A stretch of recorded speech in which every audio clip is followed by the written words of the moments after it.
புயல் கூண்டு ஏற்றவும் அறிவுறுத்தப்பட்டுள்ளது.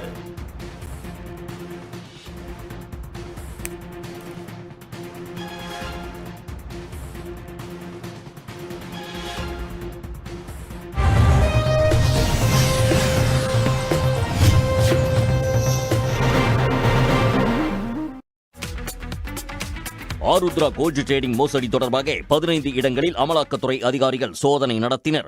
ஆருத்ரா கோல்டு ட்ரேடிங் நிறுவனம் அதிக வட்டி தருவதாக கூறி பொதுமக்கள் ஏராளமானோரிடம் 2400 கோடிக்கு மேல் மோசடி செய்ததாக வழக்கு நடைபெற்று வருகிறது.